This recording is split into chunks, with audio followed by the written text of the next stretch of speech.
बिस्मिल्लाहिर्रहमानिर्रहीम। नाज़िया सुबाह से मैं हूं इकबाल जंजू। आज मंडे है, 20 अप्रैल है।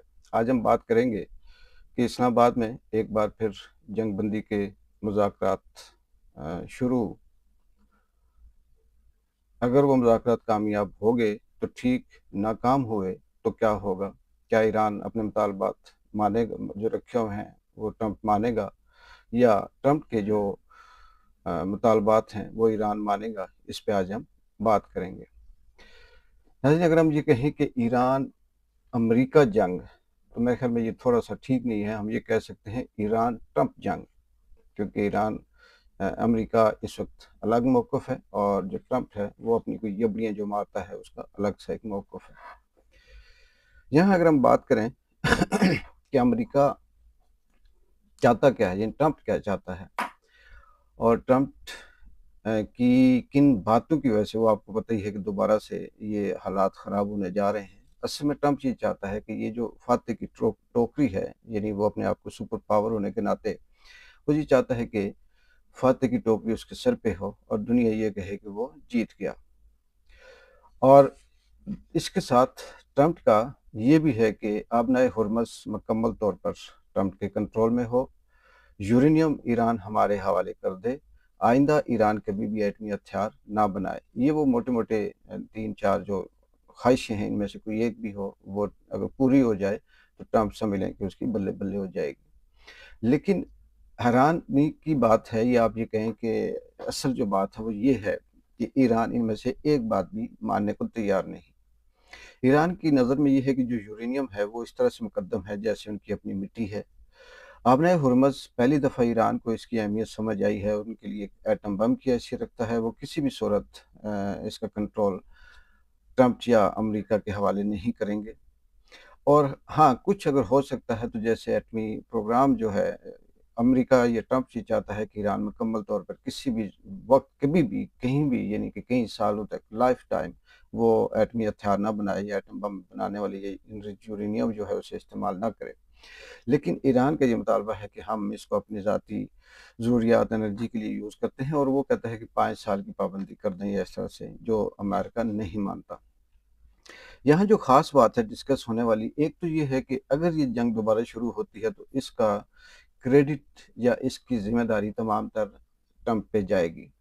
अक्सर आप आम हालात में सुनते होंगे ना कि ज़ुबान लंबी हो तो ज़्यादा ख़तरनाक हो, ज़ुबान वाहिद वो चीज़ है जिससे अमन भी आता है, जंग भी शुरू होती है। और अगर ये जंग शुरू हो जाती है, क्योंकि दोनों तरफ से अगर हम देखें तो ये फ़ैसला करना बड़ा मुश्किल है। 6, 7, 8 जो बीच में नुक्ते हैं, जो मुतालबे हैं या जो बातें हैं, वो ईरान भी किसी सूरत छोड़ने के लिए या मानने के लिए तैयार नहीं है। एक आध बीच में इधर-उधर हो सकता है, और इनमें से ट्रंप भी किसी से पीछे हटने के लिए तैयार नहीं है। अगर ये जंग शुरू होती है तो तारीख में ये लिखा जाएगा कि तीसरी आलमी जंग का आगाज़ अमेरिका के एक सदर डोनाल्ड ट्रंप की ज़बान की लंबी होने की वजह से शुरू हुई, या ज़बान कंट्रोल ना होने की वजह से शुरू हुई। ठीक है, मुज़ाकरात कामयाब नाकाम होना, ये चीज़ें लगी रहती हैं और कई-कई मराइल से मुज़ाकरात गुज़रते हैं, लेकिन जिस तरह से ट्रंप बच्चों की तरह पेट उसका पतला है, और वो इतना पतला है कि वो 1-1 मिनट के बाद 10-10 अपने बयानात वो बदलता है। तो अगर ये मुज़ाकरात नाकाम होते हैं तो इसका यही है कि सारे का सारा जो ज़िम्मेदार है वो ट्रंप पे है। दूसरी तरफ जो ईरान है वो बहुत सोबर, संजीदा, सोच समझ कर बात करते हैं। ठीक है, उनके साथ कई दहाइयों से ज़्यादती भी हो रही है। वो भी ये चाहते हैं कि हमारा हक है, हम भी इस दुनिया में जिएँ, अपने हकूक़ इस्तेमाल करें। लेकिन वो फिर भी बेसब्रा नहीं है। अब नए हुर्मुज़ पे क्या हो रहा है वो सारी आपके सामने है। जिस तरह से वीडियो, रेडियो पैगाम सामने आ रहे हैं। अमेरिका जो ट्रंप है वो उसके ऊपर एक ब्लॉकेज लगा के रखा हुआ है। यानी एक तरफ से तो ईरान ने जहाज़ बंद किए हुए हैं, जो बहरी जहाज़ तेल लेके गुज़रते हैं, और वो भी पहले तो ये था कि चलें उन ममालिक के बंद थे जो अमेरिका के हामी थे। अब वही जहाज़ गुज़रेंगे जिन्हें ईरान परमिशन देगा, लेकिन ऊपर से जो बाकी रह गए वो अमेरिका ने बंद करके रखे हुए हैं।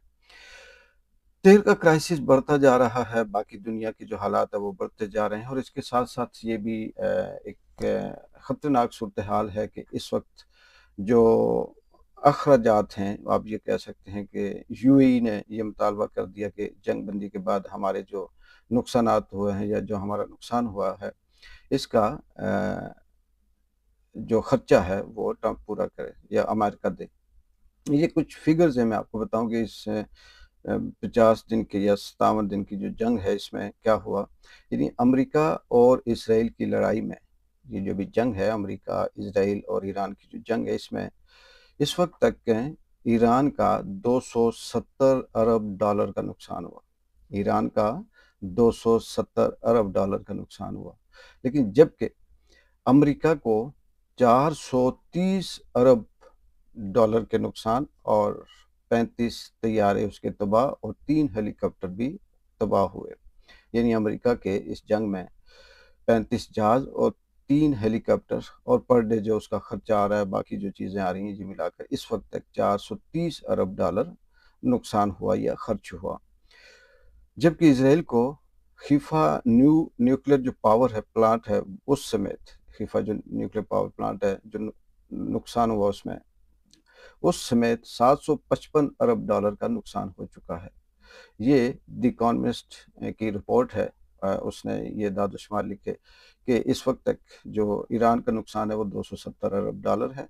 अमेरिका का जो नुकसान कहें, खर्चा कहें, जो भी तबाही कहें, वो 430 अरब डॉलर है, जिसमें 35 जहाज और 3 हेलीकॉप्टर भी शामिल हैं। और इसका इसराइल का इस वक्त तक 755 अरब डॉलर नुकसान हो चुका है, ये इकोनॉमिस्ट बता रहा है।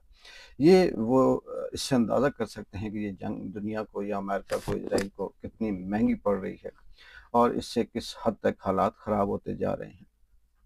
ये सिलसिला हमारी सबकी दुआएं हैं कि अल्लाह ताला करे कि ये रुके और जंग बंद हो, लेकिन हालात लग नहीं रहे। अगर आखिर में ये कहूँ कि क्या वाकई जंग बंद होगी? अभी तो पाकिस्तान के अंदर इस्लामाबाद पिंडी बिल्कुल सील है, सिर्फ इसलिए कि अमेरिकन हाई ऑफिशियल आ रहे हैं, उनकी सिक्योरिटी क्लियरेंस के लिए सब कुछ इन्होंने हॉस्टल वॉस्टल खाली करवा दिए।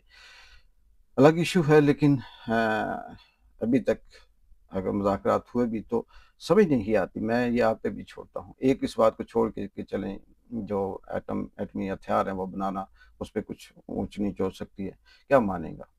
क्या अब नए हरमज़ ईरान अमेरिका के हवाले करेगा? मेरा ख्याल है नहीं। और क्या अमेरिका उसे मान जाएगा कि ठीक है ईरान के पास ही रहे? मेरा ख्याल है नहीं। यूरेनियम क्या ईरान अमेरिका के हवाले करेगा? मुमकिन नहीं। और क्या ईरान अमेरिका उसके बगैर बात करेगा? मेरा ख्याल है नहीं। इसी तरह से जो दीगर हैं, चले बाकी हो जाता है, पैसे देना 20 अरब डॉलर देना, 120 अरब डॉलर ईरान के जो है वो फ्रीज हैं बाहर के मुल्कों में, अमेरिका ने पाबंदी लगाई है, वो चले हो सकता है पाबंदियाँ ख़त्म हो सकती हैं, दीगर ममालिक के साथ वो तेल बेच सकता है। ये चीज़ें हैं जो मानी जा सकती हैं, दोनों तरफ से 19-20 हो सकता है। लेकिन 3-4 चीज़ें बीच में ऐसी हैं जो लग नहीं रहा कि किसी तरह से मानी जाएं, और इस पे क्या रिजल्ट आएगा ये बहुत सोचने वाली बात है। आखिर में पीटीआई के हवाले से कल जलसा था केपीके में मर्दान में, उस हवाले से कोई कमेंट्स नहीं करूंगा, वो कामयाब रहा नाकाम रहा, क्योंकि असल मकसद ये है कि जब तक इमरान खान के हवाले से किसी किस्म की कोई बेहतरी नहीं होती है, इमरान खान की रिहाई नहीं होती, बुश अभी भी है, इनके साथ ये जो पीटीआई के जितने भी कारकुन सियासी रहनुमा बंद हैं, कैद हैं, उनके साथ किसी किस्म की नरमी नहीं होती। जिस जल्द से 10 लाख के कर लो, 20 लाख के कर लो, कुछ भी कर लो, मैं इसको नाकामयाबी कहता हूँ और ना मैं ये कहता हूँ कि बहुत बड़ी पेशरफ्त हुई है। देखते हैं कि आने वाले वक्त में क्या होता है। आज मंडे है, 1-2 दिन तक पाकिस्तान के अंदर मज़ीद जो मुज़ाकरात का टेबल सजेगा, इस टेबल के ऊपर क्या चीज़ सामने आनी है आपसे शेयर करेंगे। और देखते हैं कि ट्रंप का ऊँट किस करवट बैठता है और ईरानी कहाँ तक जो जंग में भी फाते हैं, जो मुज़ाकरात में भी फाते हैं, जो जीत चुके हैं मॉरली भी, दुनिया भर में उनका चर्चा भी है। और इस वक्त अगर ये कहें कि मिडिल ईस्ट के अंदर अगर कोई सुपर पावर की शक्ल में सामने आया है वो ईरान है। हर तरफ से उसका मॉरल देखें, उसकी हिम्मत देखें, उसकी जुर्रत देखें, उसकी लड़ाई देखें, उसकी सब्र देखें, उसकी मुज़ाकरात देखें, सब तरफों से ईरान ने फतह हासिल की। देखते हैं अब जो आखिरी राउंड है टेबल पे मुज़ाकरात का, इस पे ईरान क्या देता है, क्या लेता है और फाइनल क्या होता है। अगर जंग बंद ना हुई तो बहुत ख़तरनाक होगी, बंद हुई तो फिर हम सब के लिए बेहतरी है। इकबाल जिंजो को इजाज़त दें। अल्लाह हाफिज़।